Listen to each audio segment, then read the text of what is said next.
Yo la gang, what's up? J'espère que vous allez bien. Aujourd'hui, pour une série à voir et à revoir, la série The Patient. Alors,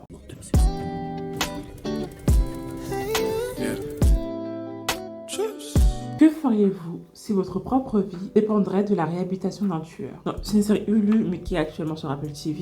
On est sur 10 épisodes, une saison, 20 à 30 minutes par épisode, et on est sur un thriller psychologique. La série met en scène Steve Carell dans un rôle dramatique. On n'a pas l'habitude de le voir, en fait, tout simplement. Il joue le rôle d'un thérapeute, Alan, qui est kidnappé par son patient, Sam, en fait, interprété par Dan Gleeson, si je dis bien.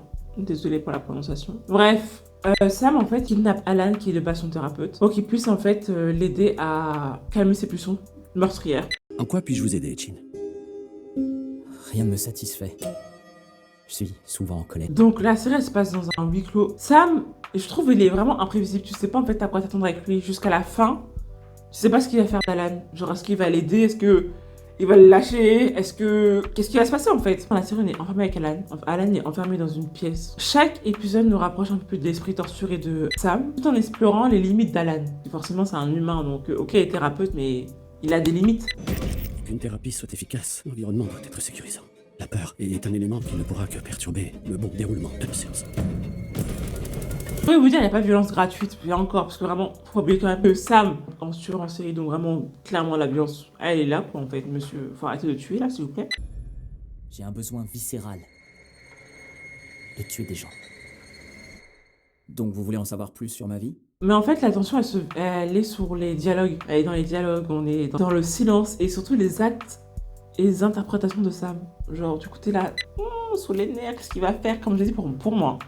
Je trouve un peu imprévisible, le petit Sam, là. Dans la série, du coup, on apprend au fur et à mesure des épisodes, on apprend la raison de ses actes, en fait, au petit Sam. Et aussi l'histoire de Alan. Alan, il est veuf. Il a une relation particulière avec la religion qui est très présente dans la série. Il est juif. Et il a une relation très compliquée avec son fils. Et ça aussi, c'est très important. Il faut savoir que son fils, Ezra, il est ultra orthodoxe. Et en fait, ce qui fait qu'en fait, il s'est éloigné de sa famille. Et bref. En fait, on peut voir Alan avec tellement de regrets, tellement rongé par la culpabilité, etc. Faut regarder pour comprendre cette partie, mais vous allez voir, parce que quand même, le mec, là, il est enfermé. Il a ses propres regrets, mais d'un côté, il va peut-être se faire tuer. Il sait pas s'il va survivre, en fait, à ça. Du coup, en fait, il a tous ses remords, tous ses regrets, j'aurais dû faire comme ça, je comprends pas, patati patata. Bref, le blabla habituel, quoi. Donc, dans la série, on a deux univers. On a celui de Sam, on a celui d'Alan, qui symbolise l'ordre, la foi, et le besoin de toujours réparer les choses. Enfin, en même temps, normal, il est thérapeute, vous allez me dire. Et il y a notre sociopathe, là, tueur en série, Sam, lui qui est chaotique, violent, et en même temps paradoxal, parce qu'en fait, c'est presque naïf, en fait. Il souhaite aussi se réparer lui-même.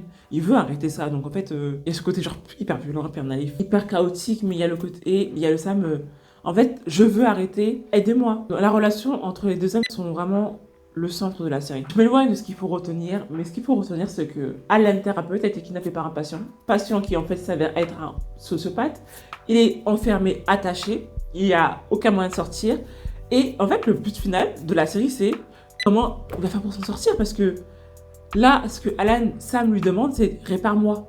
J'en ai marre de tuer, donc répare-moi.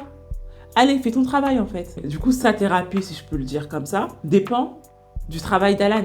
Est-ce qu'il va réussir à réparer Sam? Est-ce qu'il va pouvoir le réparer, le soigner plutôt, je dirais, pouvoir le soigner, l'aider à arrêter de tuer? Parce que, en fait, sans ça, il ne pourra pas ressortir tant qu'il n'a pas sauvé Sam. Il ne peut pas se sauver lui. Voilà, donc c'est une série à voir et à revoir. Ceux qui ont déjà vu la série, dites-moi vos retours, ce que vous avez pensé de la série. Comme je vous ai dit, en plus, ça se regarde assez rapidement, il n'y a que 8 épisodes, et en plus, vas-y, maximum une trentaine de minutes par épisode. En plus, dans ce type de série-là, c'est très rare. Donc, j'attends vos retours, à très vite, puis continuez à regarder des séries, ciao.